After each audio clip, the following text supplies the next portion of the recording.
What's up, everybody? It's Izzy, and in this video I want to talk about FFMI and its uses or non-uses in the sport of powerlifting. So for those of you who are unfamiliar, FFMI means Fat-Free Mass Index, and it's an index that originated from a study that essentially attempted to find a natural limit, or at least an indicator that somebody may be potentially using steroids or have used them in the past. And so what this study did is it took quote-unquote high-level weightlifters, bodybuilders, and strength trainers and asked them if they had ever used steroids and took some basic measurements to calculate the amount of, as the name implies, fat-free mass that they have. And we're not going to get into the methodology of the study and potential drawbacks. If you're interested in all that, go look it up for yourself. There are some issues with it, but overall it's a pretty decent study that gives us a good idea, or at least a good starting point for discussion of what's possible naturally in terms of how much mass you can hold. Now, what the study ended up finding in the end was that a fat-free mass index score, if you will, of 25 was a very strong indicator that somebody may be currently using anabolic steroids or other performance enhancers, or at least has in the past. No, it wasn't a guarantee, it wasn't a proposed limit, even in the study. However, it was just a point at which things become dubious and, suspicions should be higher. Now, here's the thing. People rightly or wrongly apply this study to natural bodybuilding all the time. And let's face it, in natural bodybuilding, I think there is a whole lot more fake natty situations than there is in powerlifting, where people just seem to be more open about whether or not that they're using, because it doesn't really hurt their business as much as it does in, say, bodybuilding or just aesthetics if you admit that you use steroids. In powerlifting, the audience for both tested and untested is almost equally large. It's probably still larger for the tested people, the natural lifters, but at the end of the day, there isn't as much of a disincentive to be truthful about steroid use, okay? So the point that I'm making here is that FFMI can be a useful screening tool, as the study itself suggested, when people are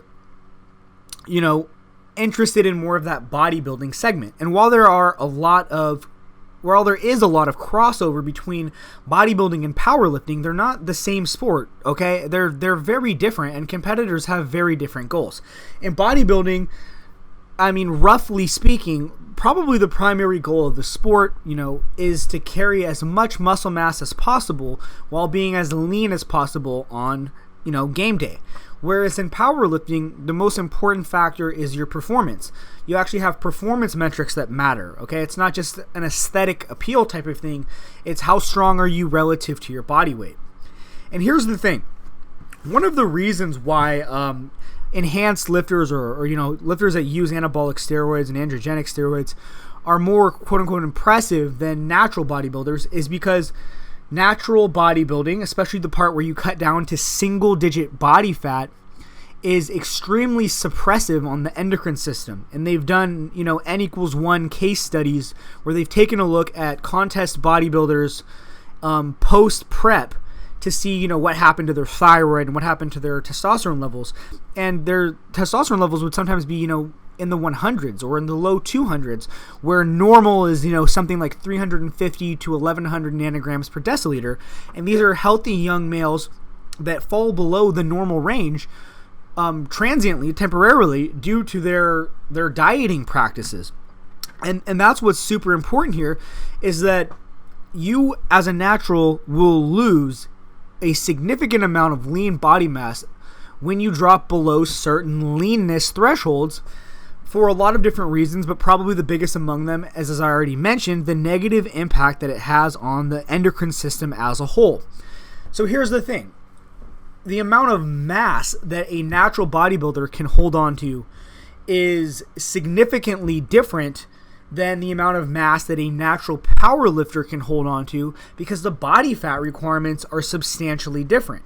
Bodybuilders have no choice but to get down to single-digit body fats in preparation for contests. However, powerlifters basically have no reason to ever get to single-digit body fat. Ever. There's no point. I can make the argument that almost no male natural powerlifter, and for sure no natural female lifter, ever has a good reason in terms of maximizing performance, Wilks score, whatever, to get into single-digit body fats. So unlike bodybuilders who are guaranteed to lose a huge portion of their lean body mass in a contest prep, powerlifters never have to go through that. And in fact, certain powerlifters really don't even diet except for maybe a few weeks out of the year, if that. They're constantly at caloric maintenance or even in a small surplus and just, staying within water cutting range of their weight class. And because they never have to go through this massive negative hormonal change to their overall body, their ability to hold on to mass is much higher. Not their ability to hold on to mass, but they just simply do hold on to that mass because they never put themselves through a phase where it's lost. And in fact, it's simply just a cruise and a cruise and a cruise. So here's the situation. Whereas having an FFMI of 25 with bodybuilding levels of leanness, stage ready levels of leanness, would be extremely impressive and potentially win you, many natural shows, if not, make you a natural pro in the end. It's actually not impressive for powerlifting. I don't want to say it's not impressive, but it's not enough to be internationally competitive. Or if you're in a competitive country like the United States, it's not going to be enough for you to win nationals even. All right? And then that might be different if you're like a junior or a sub-junior, but in the men's open, that's not going to happen. An FFMI of 25 is simply not high enough. And, I'm not going to comment on whether or not, everybody in the IPF is somehow a closet cheater or everybody in the USAPL just gets away with using drugs. Every single top-level person is on drugs in those federations because drug tested doesn't mean drug-free. But, if you're a conspiracy theorist, all right, go ahead and believe that every single top competitor is just a cheater waiting to be caught. I don't believe that garbage, and neither does the vast majority of people who pay attention to this channel. My point being is you can go into these FFMI calculators and you can add in people's stats like Christoph Wizarbicki. I don't know how the hell you say his name. I'm sorry. I probably butchered that. You can add in Garrett Blevins. You can add in Ben Rice. You could add in, Sean Noriega. You could add in Russell Orhe's approximate stats. You could add in Ray Williams.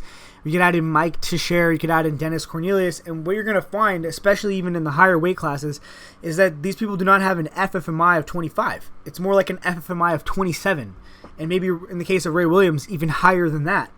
And that's going to blow a lot of people's minds, but that's the reality of the situation, is because powerlifters never have to get contest lean at any given time, in their a quote-unquote bodybuilder's off-season is the entire year for a powerlifter.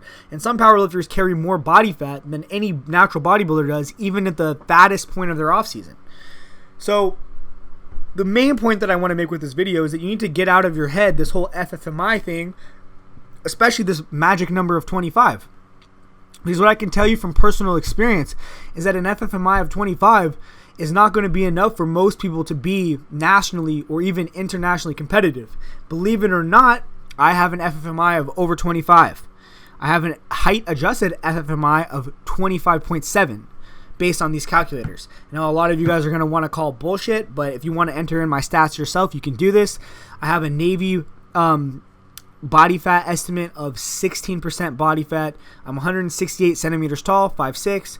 I weigh 184.8 pounds, which is roughly 84 kilos, a little bit less than 84 kilos.